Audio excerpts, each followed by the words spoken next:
Good morning. I'm Bob Penafeather with Auburn Regional Media Access, and we're in our studio. And as I've mentioned a couple of times before, we're always looking for producers of shows. The show today is with Carey Eidel, and he's the executive director of Auburn Public Theater, which has gained speed and has expanded quite so over the past few years. And Carey's going to bring us up to speed on what's happening in the very near future and then right on out through this year, programming, new building, and what have you. Carey and I have been friends for, I don't know, 10 years, 15 years since started. I don't know if I'd call Bob a friend, but I've known him. So I hope you like the interview. We have a great time. We are friends. Yeah, but he's done a great job. He's got a great staff. And every time I look at this subject of arts and theater in our area, it's nothing but one word: expansion in this whole area. And Auburn Public Theater is certainly right in the center of that. So with that said, welcome, Carey. Thank Good you, to Bob. see you again, Good talk to with see you. I look forward to it. What is your background? You're not originally from Auburn, are you? No. I grew up around the New York City area. Long That explains the attitude. Go ahead. Yeah. I got your geography right over here. Yeah, I grew up down around Long Island till I was 8, and then in Westchester County, which is about an hour north of the city, and college, Pennsylvania, around the city, and then after college, went to New York for a postgraduate in the arts, in acting, actually, and then spent about 10 years there, and then about 15 years in Los Angeles, all in the show business world, mostly as a performer. You were the Marlboro man? Yes, I was actually the box. I was the Marlboro box. It was character work, Yeah. but I still get those residuals. Anyway, that guy died, by the way. Yeah, I know. Yeah. Good thing to bring up. So anyway, Stay tuned. yeah. When I was in Los Angeles, mostly on camera, but I was a writer, a producer, director. I did a lot of everything there and made a living. And Angela Didabo, who is from Auburn, Yeah. was living out there. Actually, was on her way back from Japan. We met when we got together, and that's what got me back to Auburn. Oh. And I came to Auburn in 2001, and did something else. We had a pizzeria called Didabo's Pizza, a few of those, and then we embarked on this project, this labor of love, in 2004, 2005. Yeah. Well, look where it's gone. Nowhere. I mean, look Yeah, where. no. I mean, I'm over here. Oh, sorry. Look at that. He's more interesting Sitting there behind the watching me. camera. I'm over Well, here. he's look at him. He's dancing. He's doing. I Yeah. don't know. Is that a Fortnite thing? I don't know what he's doing. I mean, that is really. I mean, that's a heck of a story for somebody to end up in Auburn, New York, Yeah. with that kind of a background. Oh, I always get a big kick out of it. I mean, I really do.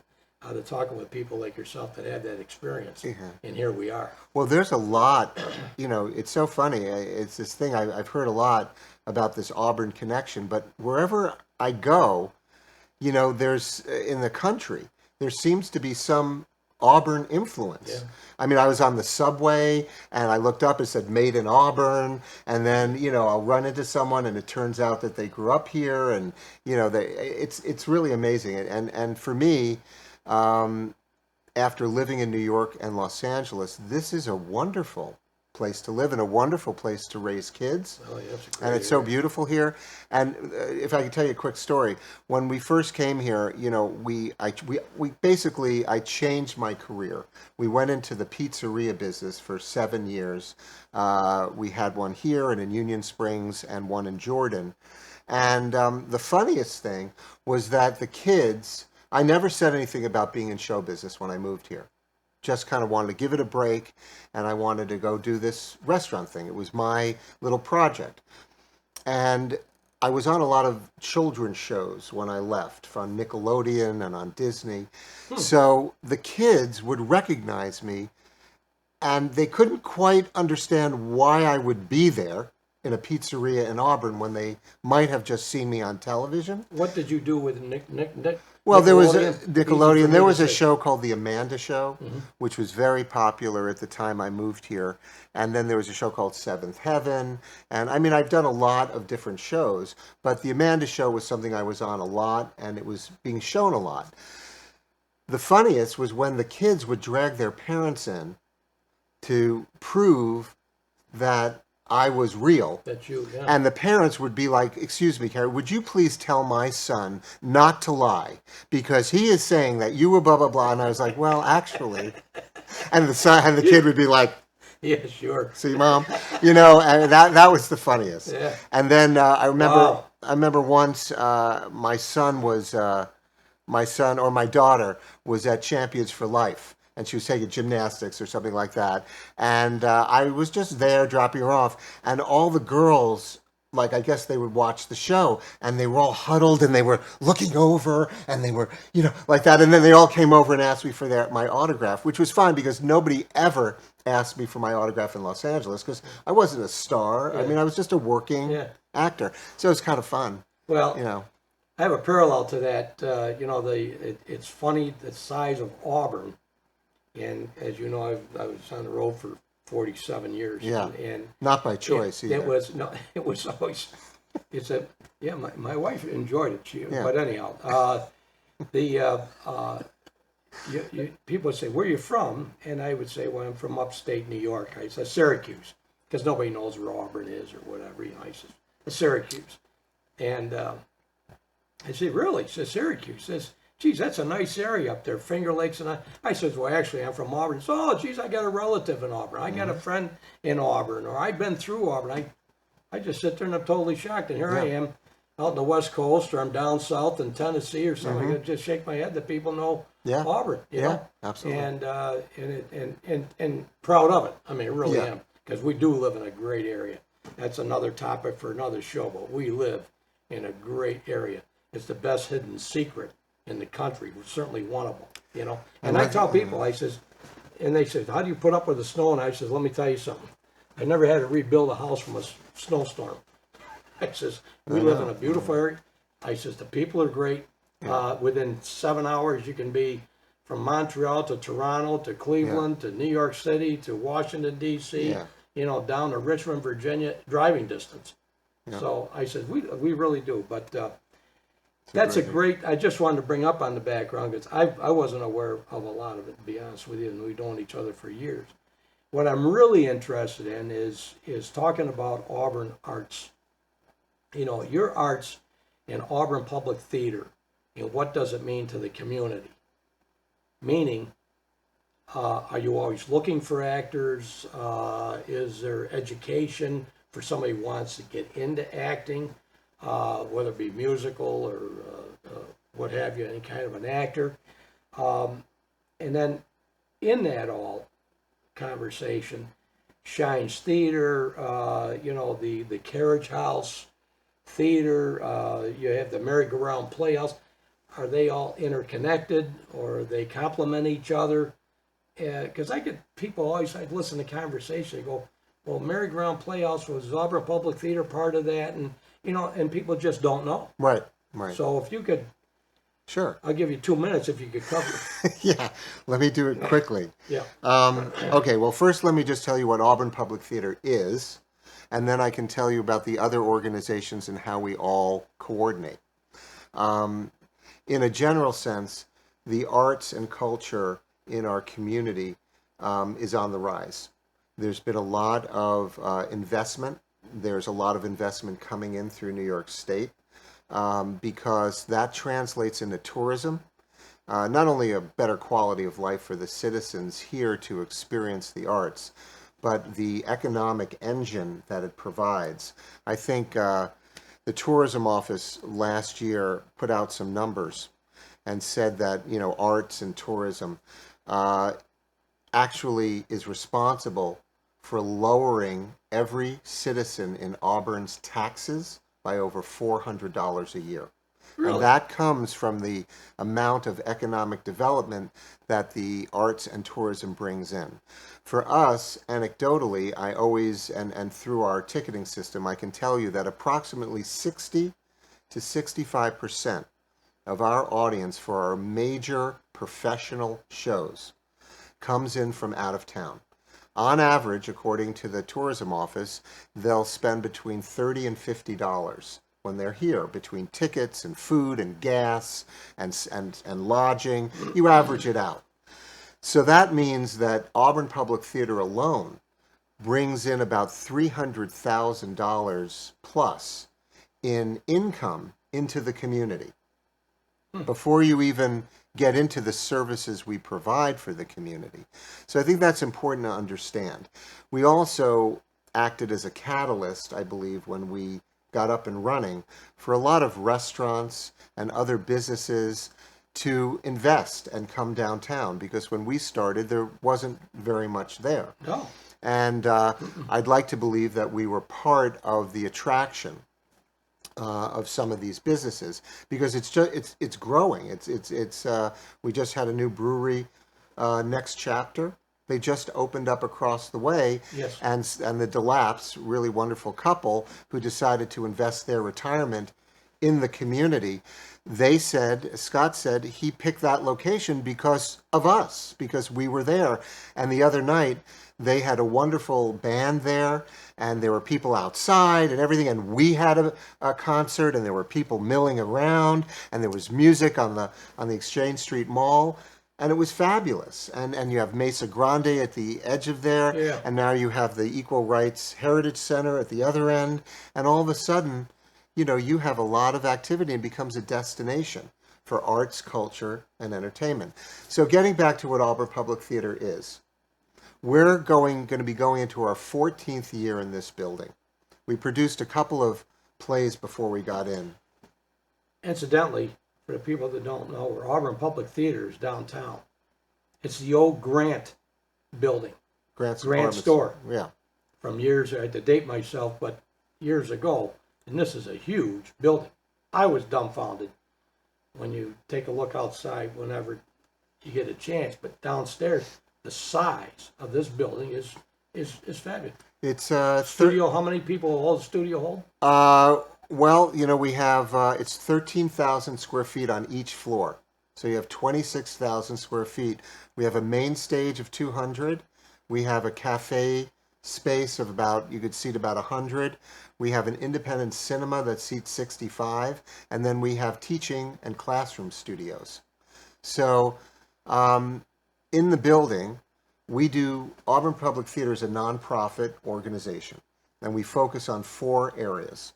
As you know, we present and produce professionally: concerts, comedians, theater, dance, lectures, special events, and we do that all year round.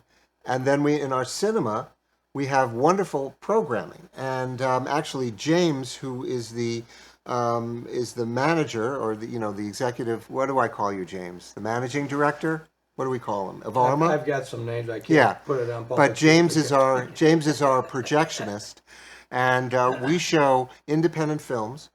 We show free movies, classic films that you haven't seen since they were on the big screen, for free every Tuesday at 1:00.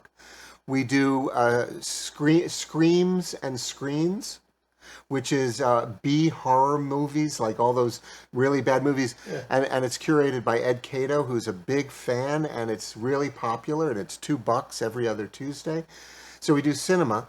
Then we do a lot of arts education for young people. And a lot of it is based on scholarships, and a lot of it is free. We go into schools, we go into Booker T. Washington, to Hillside Community Center, and then we offer classes here, primarily focused right now in music and in filmmaking and video, which we believe is the next wave. We do a little bit of musical theater, but we have, the wonderful Merry-Go-Round Playhouse has the youth theater, and they've kind of, that's their gig. They do some wonderful education. We have a program in the summers where we've always done this, where we study a musical and the kids get to perform pieces of it. Then we go to New York City, and we see it in the city. And a lot of kids have never been out of Auburn, and it's a great program that we'll continue to do. That's great. And then we I do, wasn't aware of that yeah, either. we do yoga, we do meditation, we have Zumba classes here, we have some stuff for adults as well. And then the last part, which most people don't know about in Auburn, even if they know about Auburn Public Theater, is that we are what's called a community arts services organization. And that means that we are here to provide affordable access and grants and an opportunity for the community to see and to get involved in the arts.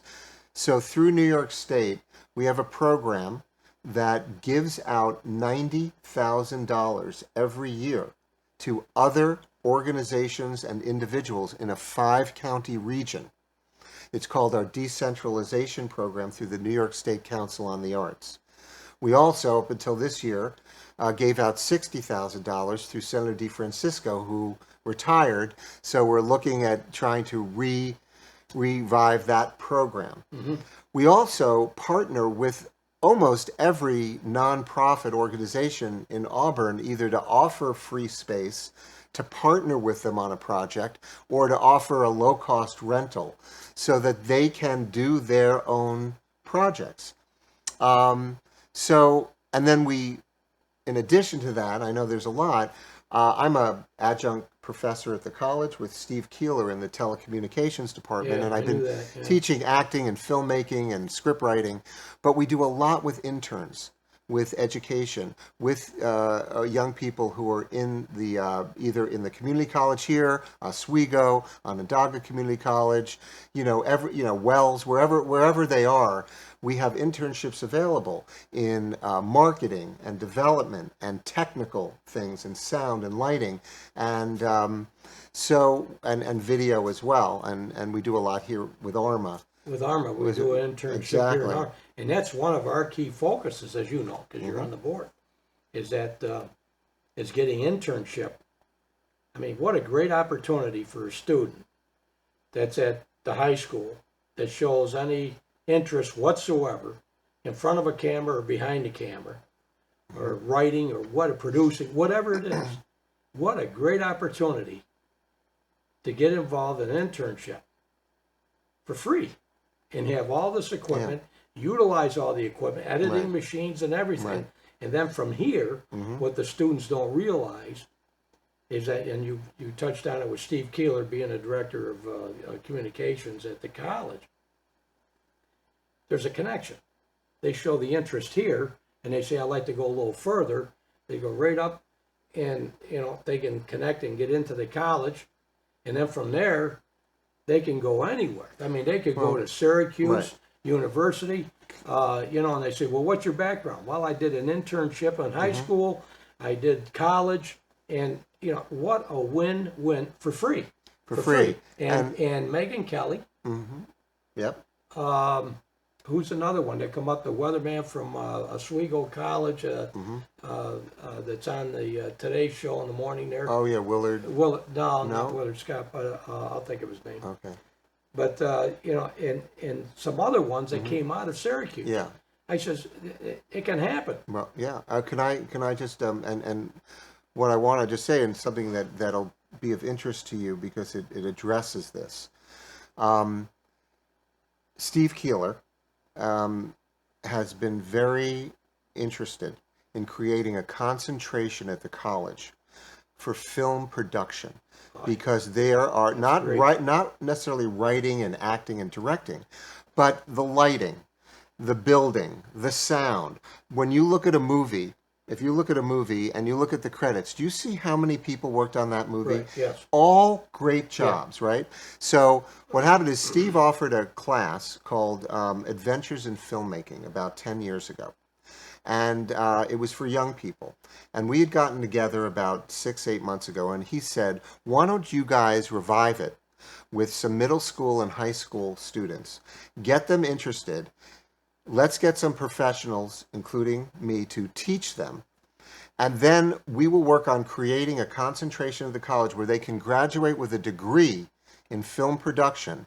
And then Steve asked me to go up and meet with the Film Commission in Syracuse last month with Roberta Reardon, who is the head of the New York State Department of Labor, was there. Just happens to be the former head of the Screen Actors Guild, so which I am a member of. Yeah. And so we're all talking with the film people in Syracuse who say we need people in the pipeline who are going to create the film industry here, because there are 20 films that are ready to film here. The governor gave Syracuse $5 million to bring filmmaking into Syracuse. I happen to be on the panel that gets to give out that money. We've already greenlighted 3 films, and they need crew. So now we have from soup to nuts. We can take young people who show an interest and give them a career path and a job so they stay in the area. And Steve was instrumental in that. We thought it was a great idea. The first of these classes are coming up this summer. We're doing 2 classes called Make a Film in a Week, Adventures in Filmmaking.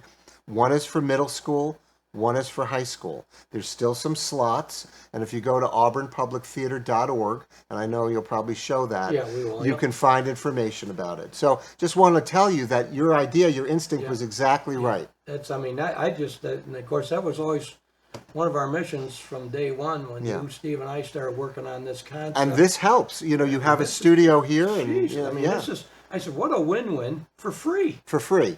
And it isn't like, all right, I'll just do it as a hobby. You go in and this could be a career, and you don't know where it's going to go. You can't trip over something good sitting down.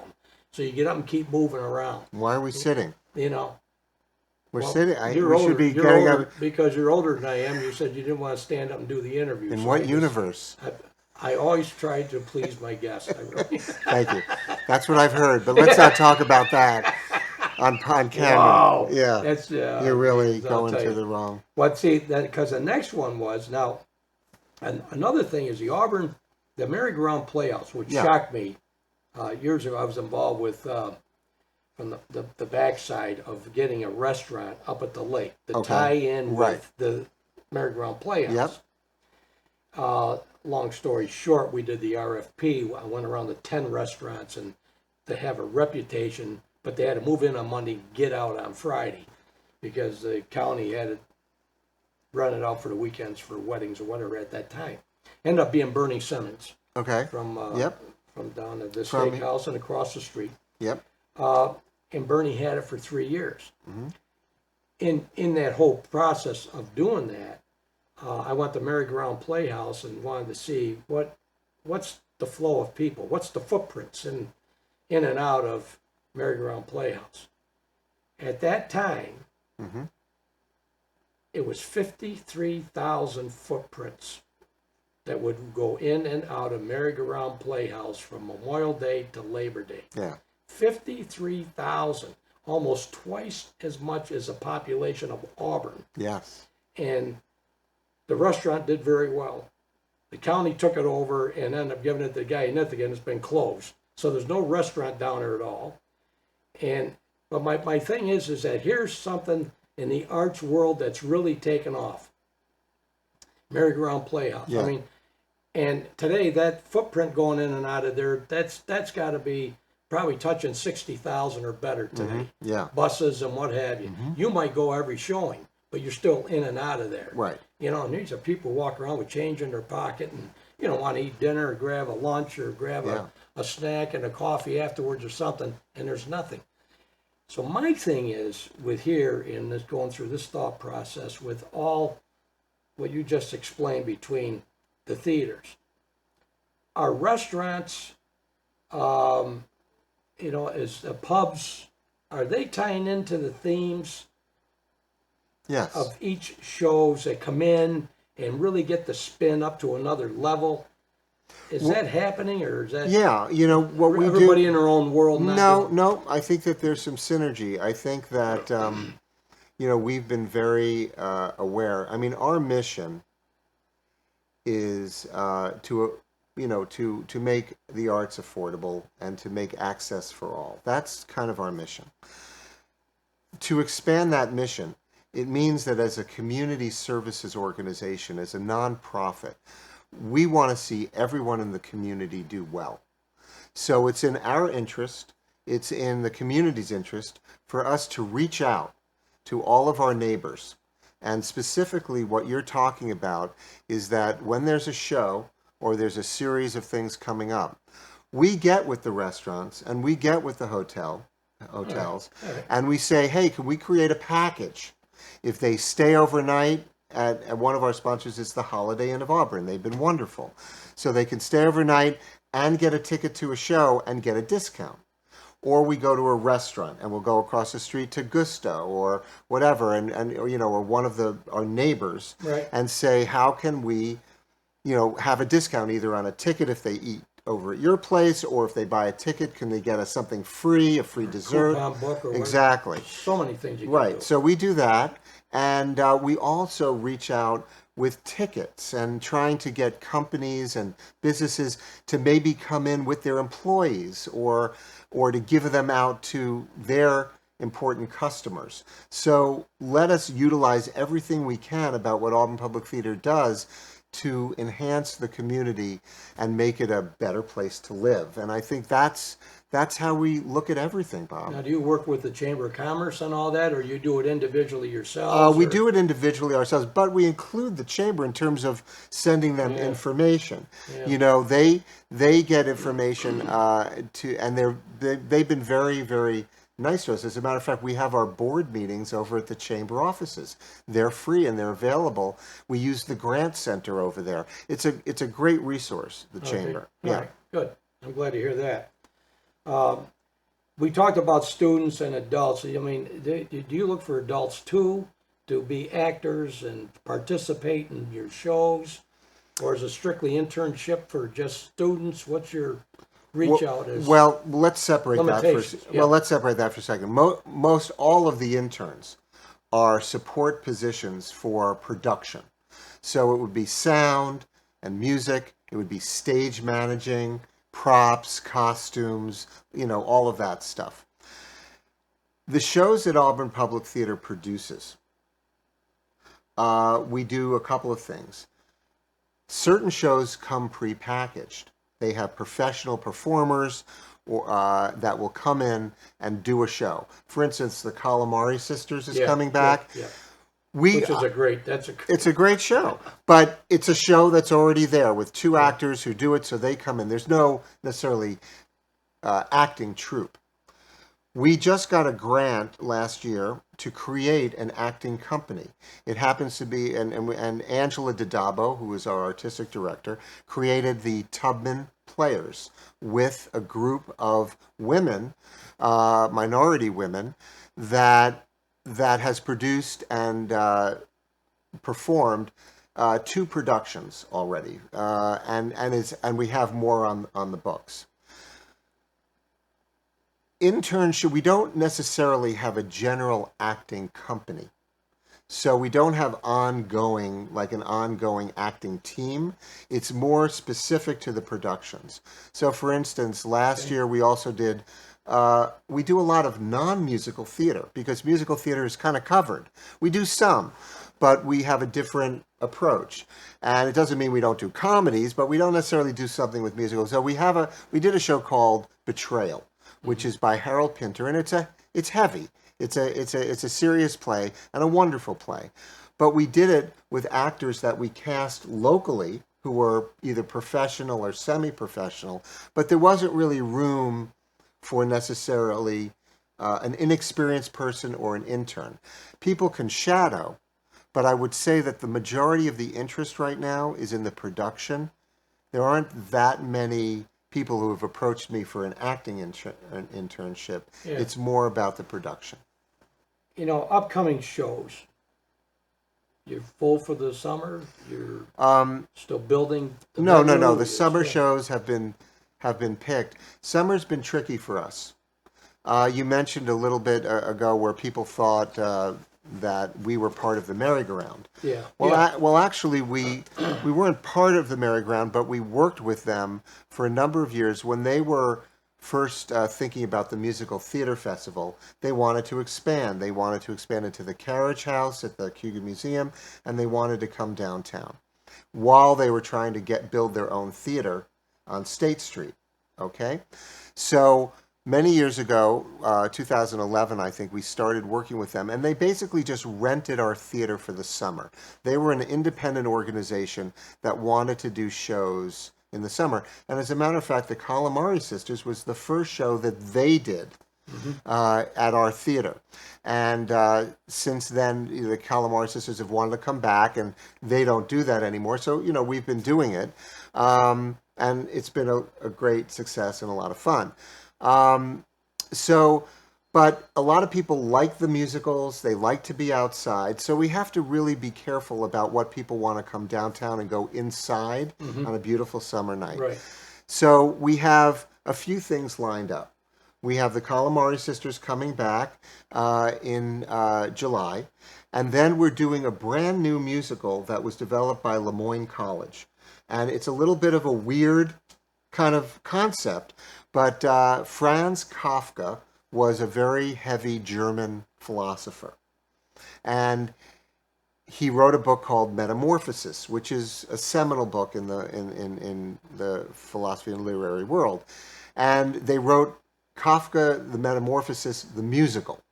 And so we're going to be doing that. They did it at the Toronto Fringe Festival, and we're going to be doing that this summer because we're going to take a chance. And it's really entertaining and wonderful. But people don't necessarily think of Kafka and a musical, but that's what we do, right? Other places might do a musical that's a little bit familiar. We could take a little bit of a chance. Yeah. Then we're doing my Big Fat Italian Comedy Festival, which are 3 of the funniest Italian-American comedians we've had here over a weekend. And that's also in July. Well, they got to all be local because I know a lot of big Italians that are pretty funny. Well, they need to come. Yeah, that's it. Well, they're from all over the country, but hope they'll come. And then there was a really popular band here called the Silver Queen Casket Company with Donna Zahn and Austin John. They're terrific. And they disbanded and moved to Nashville, where they're having great success. And they're coming back with their new band, the High Jivers, and that'll also be in July. What kind of music is that? It's kind of I think it's kind of like blues and kind of upbeat country blues rhythm. Now, when you have that here, do you get the local pubs in there to tie into that? And Yes, we food? try. I mean, we try. A lot of times, though, some of the local establishments also have local music. Sure they do. So we have to be, we have to kind of see how we could do that. We don't want to take away from them. And once our concert's over, we don't keep our bar open. We want them to go out and patronize something else. Now, we also have those classes I mentioned, those summer classes, and those are going on. So that's what we have going on in the summer. And then, of course, we start with our productions in September again, and our concerts and our comedians and everything there. So we run kind of all year round. The music side always amazes me. I mean, Man of War, the heavy metal. I'm not into heavy metal, but it just, the Louis Murillo. I mean, traveling the world. The one just died there. Just passed away last week. Resney. I mean, Pete Resney. And I sit there and I go, God, and they're from Auburn. There's so much sound to movies. Yeah. Putting sound to movies is right down the street here. But what we're doing here, by the way, part of our renovation, which we didn't really talk about here, our Auburn Public Theater is going through a renovation, but part of it is that you're getting ahead of me. I'm sorry, because we're putting in a Music Hall of Fame. Listen, it's my interview, so let me do the flow, and you answer the questions. I will. I will try to keep to one subject, though. And try not to. Oh yeah, me too. Try not to go. No, I mean, and Bobby Puron is doing very well with his show and elevating the awareness of the music, that's in our area. I mean, Absolutely. The performers, which is great, absolutely great. So we'll do that on the shows and and the actors. Now, I wanted to get into the building, the new structure. I don't know how far into it you can explain or talk about or what have you, but this whole area is this whole building being renovated. Yeah. And I did see the renderings. And they're great. So can you highlight on that? Sure. I mean, it really is great. Sure. Well, as you mentioned before, we're sitting in the old Grant's department store building. And it had been a number of different things since it was Grant's. It was the unemployment office for New York State. It was Paul's Pocket Billiards. There was a Rent-A-Center, and downstairs it was Cagney's nightclub and Club 21, and Yeah. a lot of different things. Yeah. But basically, a lot of the building had not really been in use for many years, and there was a tenant in the front when we took over, Dennis Seedor, who was an attorney. Right. And so, after being in the building for all of these years, we realized that we weren't really making use of our whole building. The whole lower level. There wasn't much here. We had ARMA come in a few years ago, but there really wasn't anything going on down here because it wasn't really fit for public assembly. We fixed up the sprinklers and the exits so that we could have people down here, but you couldn't really put an audience down here.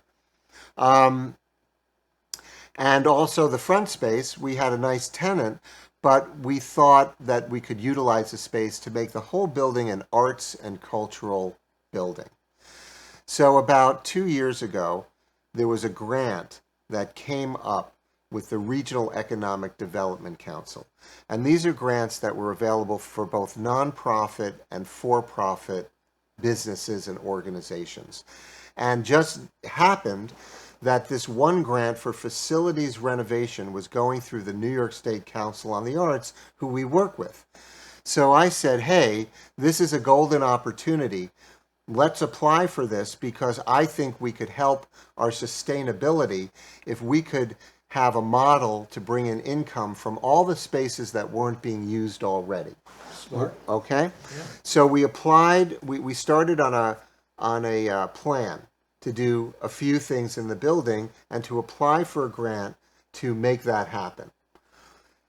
The things we did were 4 things. We wanted to fix up the exterior of the building. We wanted to take over the space where the tenant was. And we wanted to fix up the lower level. And we wanted to put in this Auburn Music Hall of Fame. We came up with a plan to get our tenant to relocate. Wasn't easy, but we were successful. And very agreeable tenant to relocate and put in a cafe that would have a performing stage in it that would be right on Genesee Street.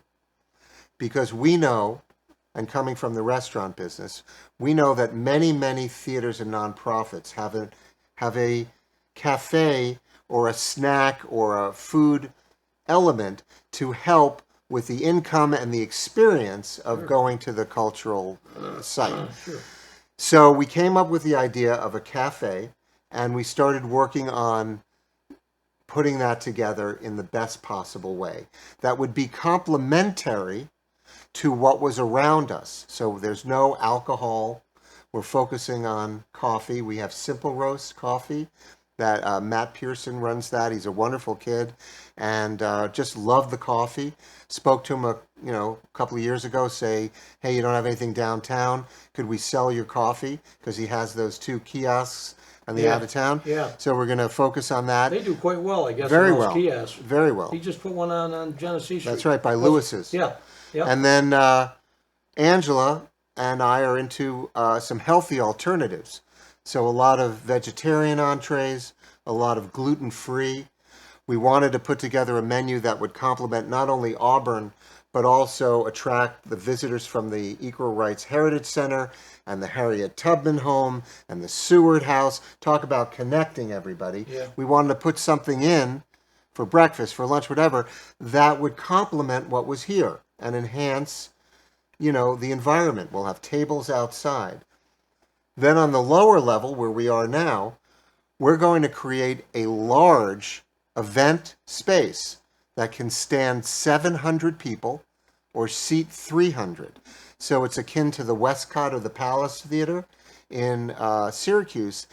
But not only could we then program for younger people and their concerts that they like to stand, but a lot of the caterers and a lot of the people who want alternative venues for weddings are really excited that now they're going to have a quality space downtown that they can come and have their event, and we'll have a catering prep kitchen down here. And in addition, we'll have a black box theater that will seat about 60 to 100 that can be used as a rehearsal room and as another classroom since we do so many classes. Huh. There'll be an elevator here to get people downstairs. There'll be an entrance on Genesee Street with a marquee so you can come in that way.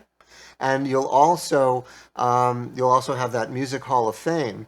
And that way, all of the spaces of the building are now in use and they can bring in income.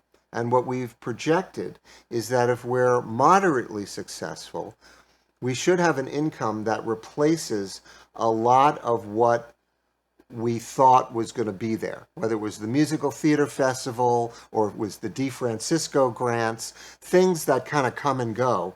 We want to control our own destiny. The thing with nonprofits and the arts is we'll always be reliant on fundraising and philanthropy. If the community doesn't want us here, we shouldn't be here.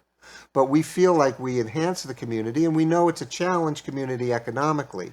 And there's only so many people that give to all the wonderful organizations. We're not the hospice, we're not the hospital, Right. we're not, there's some really great organizations. Yeah. But we feel like we're making a difference. There's a generation now that has grown up with Auburn Public Theater, and we hear these stories all the time, Bob, that, you've really given me a focus, or thank goodness you were here. I remember the concerts I used to go to, that kept people out of trouble. And that's a really neat thing. Well, it complements what's going on around us in towns like Skinny Atlas. I mean, people go to Skinny Atlas, and you're 7 miles away. They're coming. 8 miles They're coming away. here. They're coming down They're through coming here.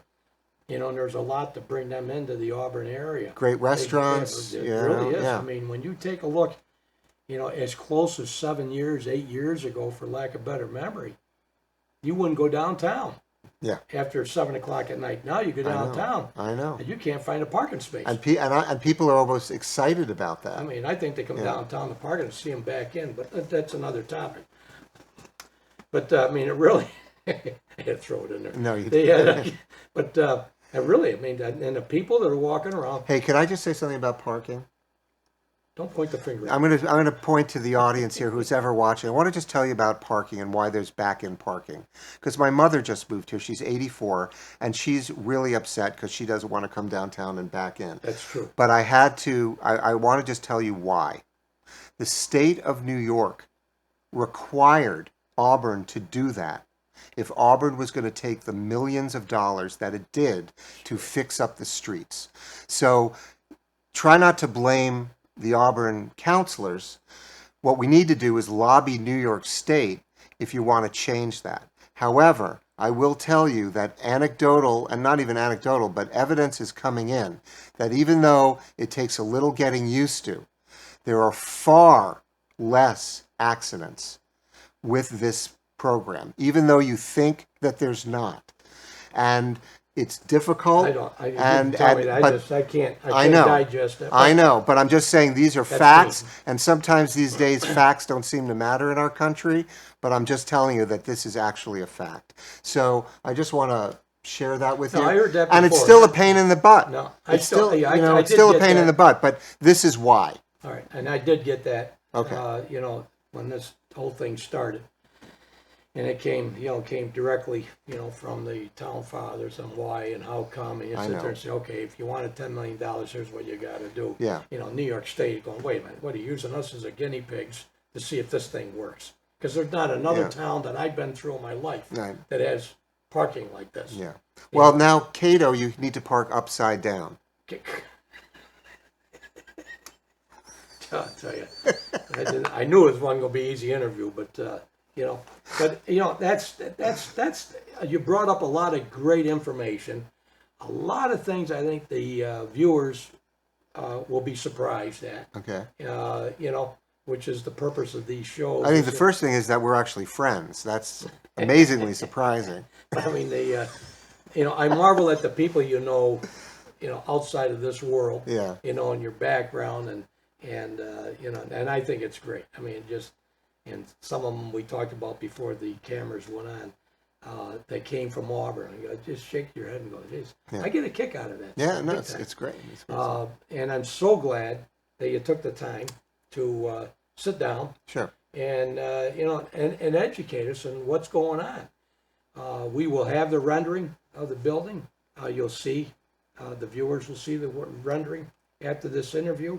We will put a list of activities that are coming. They will be on, and it'll be on our TV channel on a regular basis, whether you got Verizon or Time Warner. Spectrum. Spectrum. And thank you. I was trying to jump over to Time Warner, but it's very informative, and I think it's a great attribute to not only this area but especially downtown. Right. And I look forward to seeing and looking at the growth as it continues. Anxious to see the brand new building when it's done. When's the timeline on that? Well, we're trying to. It'll be in two phases. The first part we're working on now, and hopefully will be done in October. And we'd like to open the cafe.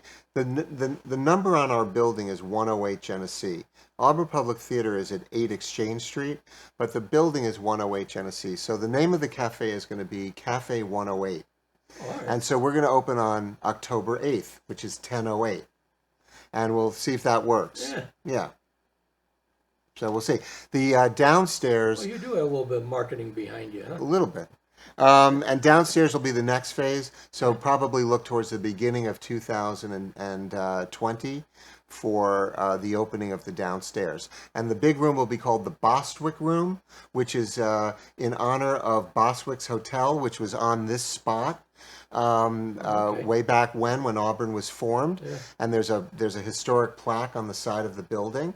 And it'll be we're excited, and there'll be a separate entrance with a nice sign for ARMA, for Auburn Media Regional Access, so that you can come in separately and you can come right downstairs to the studio. So it'll make it very easy for everyone. This studio, there'll be more on it on another show we're going to do. How this all came about, which is one of the key factors sitting right here with me, and how this all came about. But this studio just opened up, and it's all professional equipment, and we're always looking for producers. You can produce your own show, regardless of what the topic is, as long as it's clean.